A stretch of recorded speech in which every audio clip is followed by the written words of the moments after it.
ನೋಡಿ ಇದು road side ಹಾಕಿದ್ರೆ ಚಾಯಂ ಪಾಶ ಚೆನ್ನಾಗಿ ಬಂದಿದೆ ಇದು. सब थोड़ा थोड़ा हाथ में थोड़ा थोड़ा उठा लेना, नहीं तो ये बड़ा होना ना इसके लिए. ಚಾಯಂ ಪಾಶ ಇದು ಛಾಯ ಮಾನಸ ಬಹಳ ಅದ್ಭುತವಾಗಿ ಬಂದಿದೆ. ರೋಡ್ ಸೈಡ್ ಅಲ್ಲಿ ನಾವು ಇದನ್ನ ಹಾಕೊಂಡಿರೋದು.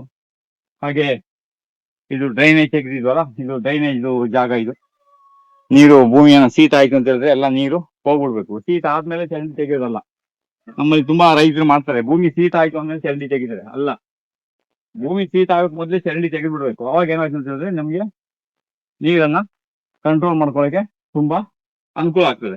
ಶೀತ ಆದ್ಮೇಲೆ ಎಷ್ಟೇ ಚರಂಡಿ ತೆಗೆದು ಅದು ಆಗೋದು ಕಷ್ಟ. ಈಗೆಲ್ಲ ಈ ಲೈನ್ ಎಲ್ಲ ಸ್ವಲ್ಪ ಈಗ ಕ್ಲೀನ್ ಆಗ್ಬೇಕು. ಇದು ಕ್ಲೀನ್ ಆಗ್ಬೇಕು.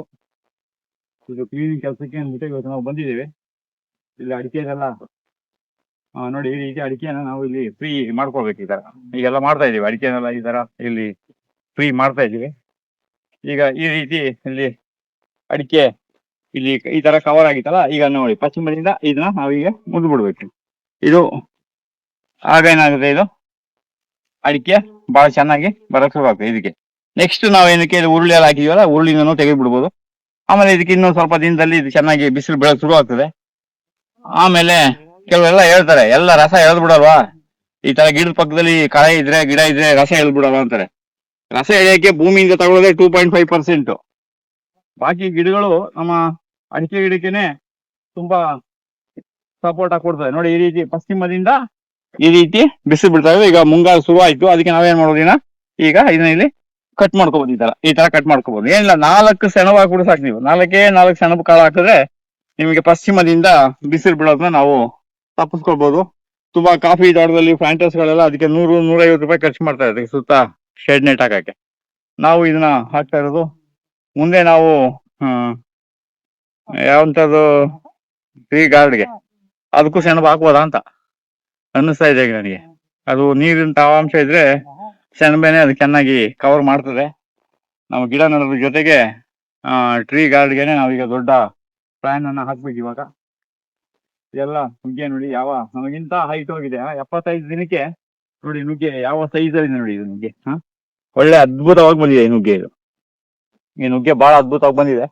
ಈಗ ನಾವು ಇಲ್ಲಿ ಮೇಲೆ ಇಲ್ಲಿ ಕಟ್ ಮಾಡ್ಕೊಂಡ್ರೆ ಎಲ್ಲ ಕಡೆ ಕೌಲು ಹೊಡಿತಾರೆ ನೋಡಿ. ಈ ಕಡೆ ಎಲ್ಲ ಕೌಲು ಹೊಡಿಯಕ್ಕೆ ಶುರು ಆಗಿದೆ. ಇಲ್ಲಿ ಮೋಸ್ಟ್ಲಿ ಕೆಲವೊಮ್ಮೆ ಈ ಕಡೆ ಬಂದು ಕಟ್ ಮಾಡ್ಲಿಲ್ಲ ಅಂತ ಕಾಣ್ತದೆ. ಅದಕ್ಕೆ ಇದು ಸ್ವಲ್ಪ ಮೇಲ್ ಹೋಗಿದೆ. ಇದು ಮೇಲ್ ಹೋಗ್ಬಿಟ್ಟಿದೆ ನೋಡಿ. ಇದು ನೋಡ್ದೇನೆ ಕೆಲವೊಮ್ಮೆಲ್ಲ ಕಟ್ ಮಾಡದೇ ಇದ್ರೆ ಹಿಂಗ ಆಗ್ಬಿಡುತ್ತೆ. ಹಿಂಗ್ ಮೇಡಿ ಕಟ್ ಮಾಡ್ಕೊಂಡ್ಬೇಕು. ಈಗ ಕಟ್ ಮಾಡ್ಕೊಂಡ್ರೆ ಇದು ಬಹಳ ಚೆನ್ನಾಗಿ ದಂಟು ಸಮೇತ ತಿನ್ಬೋದು. ದಂಟು ಬಹಳ ಸ್ಮೂತ್ ಆಗಿರ್ತದೆ. ದಂಟುನು ಕಟ್ ಮಾಡಿ ಚೆನ್ನಾಗಿ ಆರಾಮಾಗಿ ತಿನ್ಕೋಬಹುದು. ಗ್ಲೀಸಿಡಿಯಾ ಎಲ್ಲೂ ಕೂಡ ಅಷ್ಟೇ ಸ್ವಲ್ಪ ಗ್ರೋತ್ ನಿಧಾನನೇ. ಅದು ಗ್ಲೀಸಿಡಿಯಾ ಗ್ರೋತ್ ನಿಧಾನ. ನೆಕ್ಸ್ಟ್ ಅದನ್ನ ನಾವು ಜುಲೈ ಆಗಸ್ಟ್ ತಿಂಗಳಿಗೆ ನೋಡ್ಕೊಂಡು ಅದನ್ನ ಕಟ್ ಮಾಡ್ತೀವಿ. ಅದು ಕಟ್ ಮಾಡುವಾಗ ಅದು ಬಹಳ ಜೋರಾಗಿ ಬರಕ್ ಶುರು ಆಗ್ತದೆ. ಆಮೇಲೆ ಪ್ರತಿ 3 ತಿಂಗಳಿಗೆ ಒಂದ್ಸಲ ಅದನ್ನ ನಾವು ಕಟ್ ಮಾಡ್ತಾನೆ ಇರ್ಬೇಕು. ನುಗ್ಗೆ ಹಾಗಲ್ಲ, 1 ವರ್ಷಕ್ಕೆ ನೀವು ಒಂದ್ಸಲ ಫಸಲು ತಗೊಂಡ್ಮೇಲೆ ಅದನ್ನ ಒಂದು 5 ಅಡಿಗೆ ಕಟ್ ಮಾಡ್ಬಿಟ್ಟು ತೊಪ್ಪೆ ಹಾಕ್ಬಿಟ್ರೆ ಅದ್ರ ಪಾಡ್ಗದು ಪುನಃ ಸಿಗುತ್ತಾನೆ ಇರ್ತದೆ. ಹಾಗೆ ಇದು ಕೊಡಗಾಪುರದ ತೋಟ ಬಹಳ ವಿಶೇಷವಾಗಿ ಬಹಳ ಚೆನ್ನಾಗಿ ಬಂದಿದೆ. ಗಿಡ ಅಡಿಕೆ ಗಿಡ ಎಲ್ಲ ಇಲ್ಲಿ ಫ್ರೀ ಆಗಿದೆ. ಇನ್ನು ಅದಕ್ಕೆ ನೋಡೋಕೆ ನಿಮ್ಗೆ ಆಗ್ಬೋದು, ಏನಪ್ಪಾ ಗಿಡ ಇಷ್ಟು ಚೀಕಾಗಿದೆ ನೊಂದ್ಕೊಳ್ತಾ ಇದ್ರ ಅಂತ. ಈಗ ನೆಟ್ಟು ಇದು ಆಗಿದ್ದಾರೆ ಇನ್ನು 2.5 ತಿಂಗಳಷ್ಟೇ. ಇನ್ನು ಇದಕ್ಕೆ ನಾವು ಇನ್ನು ಮುಂಗಾರು ಮಳೆ ಬೀಳುವಂತ ಸಮಯದಲ್ಲಿ ಅದಕ್ಕೆಲ್ಲ ಸ್ವಲ್ಪ ರೆಡಿ ಮಾಡ್ತೇವೆ. ಈಗ ನೋಡಿ ಹೀಗೆ ನೋಡಿ ಎಷ್ಟು ಚೆನ್ನಾಗಿ ಮಗು ತೊಟ್ಲಲ್ಲಿ ಮಗು ನೋಡಿ ಎಷ್ಟು ಚೆನ್ನಾಗಿ ಮಲಗಿದೆ. ಅದಕ್ಕೆ ನಾವು ಈಗ ಸ್ವಲ್ಪ ಇದನ್ನ ಫ್ರೀ ಮಾಡ್ಕೊಡ್ತೇವೆ. ಫ್ರೀ ಮಾಡಿದಾಗ ಅದೇನಾಗ್ತದೆ, ಅದಕ್ಕೆ ಸ್ವಲ್ಪ ಜಾಗ ಬಿಸಿಲು ಚೆನ್ನಾಗಿ ಬೀಳಕ್ಕೆ ಶುರು ಆಗುತ್ತೆ. ಈಗ ರೆಡಿ ಆಗುತ್ತೆ. ಇದು ನೋಡಿ ಒಂದು ಸೆಣಬು ಕಡ್ಡಿ ನೋಡಿ ಎಷ್ಟು ತರ ಅದಕ್ಕೆ ಸಪೋರ್ಟ್ ಆಗ್ತದೆ, ಎಷ್ಟು ಚೆನ್ನಾಗಿ ಅದು ಇದಾಗಿದೆ ಅಂತ. ಈಗೆಲ್ಲ ಇಲ್ಲಿ ಹಣ್ಣಿನ ಗಿಡಗಳು ಇದೆಲ್ಲ ಸಪೋರ್ಟ್ ಗಿಡ. ಇದಕ್ಕೆಲ್ಲ ಸುತ್ತ ಉರುಳಿ ಹಾಕಿದ್ದು ಅದನ್ನೆಲ್ಲ ಇವಾಗ ತೆಗಿಬೇಕು. ಹಾಗೆ ಇದು ಸೀಬೆ ನೋಡಿ ಎಷ್ಟು ಚಿಕ್ಕ ಪುಟ್ಟ ಗಿಡದಲ್ಲಿ ನೋಡಿ ಯಾವ ರೀತಿ ಹೂವು ಬಂದಿದೆ. ಈ ಹೂವು ಬಂದ್ರು ನಾವು ಇನ್ನ ಕಾಯಿನ ಬಿಡೋದಿಲ್ಲ, ಯಾಕಂದ್ರೆ ಗಿಡ ಚಿಕ್ಕದಲ್ವಾ. ಅದೇ ನೋಡಿ ಎಷ್ಟು ಪುಟ್ಟ ಗಿಡದಲ್ಲಿ ಕಾಯಿ ಬಂದಿದೆ. ಅದಾದ್ಮೇಲೆ ಇಲ್ಲೊಂದು ಬಾಳೆ ಇದೆ. ಬಾಳೆ ಇಲ್ಲಿ ಇದೆ. ಇದು ಬಾಳೆ ಆದ್ಮೇಲೆ ಇಲ್ಲೊಂದು ಸೇರಿ. ಹೀಗೆ ಬೇರೆ ಬೇರೆ ಗಿಡಗಳನ್ನೆಲ್ಲ ನಾವು ಮಧ್ಯದಲ್ಲಿ ಹಣ್ಣಿನ ಗಿಡಗಳನ್ನೆಲ್ಲ ಇಲ್ಲಿ ಹಾಕೊಂಡಿದ್ದೇವೆ. ಇದು ಸಪೋಟ ಸಪೋಟ ಬಹಳ ಅದ್ಭುತವಾಗಿ ಬರ್ತಾ ಇದೆ. ಈಗೆಲ್ಲ ಅದು ಕಸಿ ಕಟ್ಟಿದ್ದೆಲ್ಲ ತಿರ್ಗಾದ್ಮೇಲೆ ಅದು ಸರಿ ಹೋಗ್ತದೆ. ಇದು ಅಷ್ಟೇ ಸೀಬೆ ತುಂಬಾ ಚಿಕ್ಕದು ನೋಡಿ, ಕಾಯಿ ಎಲ್ಲ ಆಗಿದೆ. ಇನ್ನೇನು ಸ್ವಲ್ಪ ದಿನದಲ್ಲಿ ಅದೆಲ್ಲ ಕಾಯಿ ಬಿಡೋದಿಲ್ಲ, ನಾವು ತೆಗೆದಾಕ್ಬಿಡ್ತೇವೆ. ಚಿಕ್ಕದ್ರಲ್ಲಿ ಇದ್ದಾಗ ತೆಗೆದ್ಬಿಡ್ತೇವೆ. ಗಿಡ ಸ್ವಲ್ಪ ತಾಕತ್ ಹಾಕ್ಬೇಕು, ತಾಕತ್ ಆದ್ಮೇಲೆ ನಾವು ಅದನ್ನ ಇದು ರೆಡಿ ಮಾಡಕ್ಕೆ ಬಿಡೋದು. ಹಾಗೆ ಇದು ಬಹಳ ಚೆನ್ನಾಗಿ ಬಂದಿದೆ. ಸುತ್ತಮುತ್ತ ಇರೋರಿಗೆ ಎಲ್ಲರಿಗೂ ಆಶ್ಚರ್ಯ, ಏನು ಹಾಕದೇನೆ ಇಷ್ಟು ಬಂದಿದೆಯಲ್ಲ ಅಂತ ಹೇಳಿ ಸುತ್ತಮುತ್ತ ಇರೋರೆಲ್ಲ ಮಾತಾಡ್ಕೊಳ್ತಾರೆ. ಏನು ಹಾಕಿಲ್ಲ, ನಾವು ಎಷ್ಟೆಲ್ಲ ಗೊಬ್ಬರ ಹಾಕ್ತಿವಿ, ಅದು ನಮ್ ಗಿಡಗಳು ಯಾಕೋ ಬಂದಿಲ್ಲ ಅಂತೆಲ್ಲ ಹೇಳ್ತಾರೆ ತುಂಬಾ ಜನರು. ನೀವು ಕೂಡ ಅಷ್ಟೇ, ನಿಮ್ಮಲ್ಲೂ ಕೆಲವರು ನೋಡಿ. ಈಗ ಇದು ನಮ್ಮ ಸಪೋಟ ಗಿಡ, ಇದು ಕಸಿ ಕಟ್ಟಿರೋದು. ಇದರಲ್ಲಿ ನಾವೇನ್ ಮಾಡ್ಬೇಕು, ಈ ಮೇಲ್ಗಡೆ ಮಾತ್ರ ಇದರಲ್ಲಿ ಎಲೆ ಚಿಗುರು ಬರಕ್ ಬಿಡ್ಬೇಕು. ಇದನ್ನ ಕೆಳಗಡೆ ಇರುವಂತ ಗಿಡದಲ್ಲಿ ಬಂದಿದ್ದ ಎಲೆನ ನಾವೇನ್ ಮಾಡ್ಬೇಕು, ಇದನ್ನ ಕಟ್ ಮಾಡ್ಬಿಡ್ಬೇಕು. ಇದನ್ನ ಮಾತ್ರ ಬಿಡ್ಬೇಕು ಮೇಲ್ಗಡೆ. ಅದು ಆಮೇಲೆ ಕ್ರಮೇಣ ಅದು ಡೆವಲಪ್ ಆಗ್ತದೆ. ತುಂಬಾ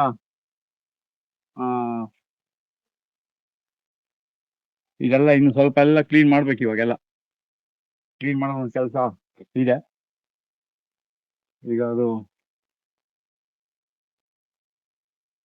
1-2 ಮಳೆಗೇನೆ ಕಳೆ ಮೇಲೆ ಜೋರಾಗಿ ಬಂದ್ಬಿಡ್ತದೆ. 1-2 ತಿಂಗಳು ಕಳೆನ ನಿಯಂತ್ರಣ ಮಾಡ್ಕೊಂಡು ಸಾಕು. ಆಮೇಲೆ ನಮ್ಗೆ ಅದನ್ನ ನಿಯಂತ್ರಣ ಮಾಡ್ಕೊಳ್ಳೋದು ಬಹಳ ಸುಲಭ ಆಗ್ಬಿಡ್ತದೆ. ಇದೊಂದ್ಸಲ ನಾವು ಕಳೆ ತೆಗೆದ್ಬಿಟ್ರೆ ಆಮೇಲೆ ಇನ್ನೇನು ಇಲ್ಲಿ ಜಾಸ್ತಿ ಕಳೆ ಬರೋದಿಲ್ಲ. ಇದೆಲ್ಲ ಸೆಡ್ಬು ನೋಡಿ ಯಾವ ರೀತಿ ಬೆಳೆದು ನಿಂತಿದೆ. ನುಗ್ಗೆನು ಬಹಳ ಅದ್ಭುತವಾಗಿ ಬಂದಿದೆ. ಈಗ ಈ ಭಾಗದಲ್ಲಿ ಸ್ವಲ್ಪ ಕಳೆ ಜಾಸ್ತಿ ಆಗಿದೆ. ಆದ್ರೆ ನಾವು ಅದನ್ನ ಈಗ ಸ್ವಲ್ಪ ತಗೊಂಡ್ಬಿಟ್ರೆ ಅದು ಸರಿ ಆಗ್ಬಿಡುತ್ತೆ. ಆಮೇಲೆ ಇಲ್ಲೆಲ್ಲ ಏರಿ ಪಕ್ಕದಲ್ಲೆಲ್ಲ ಇಲ್ಲಿ ಲಾವಂಚ ಹಾಕ್ಬೇಕು. ಅದೆಲ್ಲ ಬಾರ್ಡ್ರಲ್ಲಿ ನಾವು ಅದೆಲ್ಲ ಬಾರ್ಡರ್ ಸೈಡ್ ಒಂದು ಟ್ರೆಂಚ್ ಹೊಡೆದಿದ್ದೀವಿ. ಈ ಟ್ರೆಂಚಿಂದ ನೀರು ಹೋಗ್ಲಿಕ್ಕೆ ತುಂಬಾ, ಈ ನೀರು ಇಲ್ಲಿ ಶೀತ ಆಗೋದಿಲ್ಲ. ಪಕ್ಕದಲ್ಲಿ ಜಮೀನಿಗೆ ನೀರು ಬಂದಿದ್ದ ನೀರು ಇಲ್ಲಿ ಶೀತ ಆಗೋದಿಲ್ಲ. ಈ ರೀತಿ ಇಲ್ಲಿನೂ ಟ್ರೆಂಚ್ ತೆಗೆದಿದ್ದೇವೆ.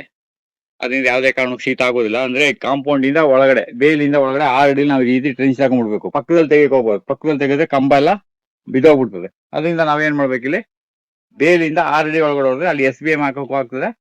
ಆಮೇಲೆ ಅದು ಬೇಲಿಗೋದು ಗಟ್ಟಿಯಾಗಿರ್ತದೆ. ಇನ್ನು ಈ ಸೈಡ್ ಅಲ್ಲಿ ಈಗ ನಾವು ಲಾವಂಚವನ್ನ ಹಾಕ್ಬೇಕು. ಲಾವಂಚ ನೆಕ್ಸ್ಟ್ ತಂದು ಇದೆಲ್ಲ ನಾವು ಲಾವಂಚವನ್ನ ಪ್ಲಾಂಟೇಶನ್ ಮಾಡ್ಕೊಳ್ತೇವೆ. ಎಲ್ಲ ನುಗ್ಗೆ ಎಲ್ಲ ಬಹಳ ಅದ್ಭುತವಾಗಿ ಬಂದಿದೆ. ಇನ್ನೊಂದು 15-20 ದಿನದಲ್ಲಿ ಅದೆಲ್ಲ ಹೂವು ಸ್ಟಾರ್ಟ್ ಆಗ್ಬಿಡ್ತದೆ ನುಗ್ಗೆಯಲ್ಲಿ. ಈಗ ಇದು ಸ್ವಲ್ಪ ನಾವು ವಿಶೇಷ ಗಮನ ಕೊಡಬೇಕು. ಇವಾಗೆಲ್ಲ ಅಲ್ಲಿ ಸಿಲ್ವರು, ಹೆಬ್ಬೇವು, ಮಹಾಗನಿ ಎಲ್ಲ ಬರ್ತಾ ಇದೆ. ಅಲ್ಲಿ ಕೆಲ ಕಡ್ಡಿ ಕೊಟ್ಟಿದ್ದೀವಿ. ಬಾರ್ಡರ್ ಎಲ್ಲ ಜಕೋಪ ರೆಡಿಯಾಗಿ ಬರ್ತಾ ಇದೆ. ಇದೆಲ್ಲ ಲೈನ್ ಸ್ವಲ್ಪ ಕ್ಲೀನ್ ಮಾಡ್ಕೊಂಡ್ಬಿಟ್ರೆ ಎಲ್ಲ ಸರಿ ಆಗ್ತದೆ.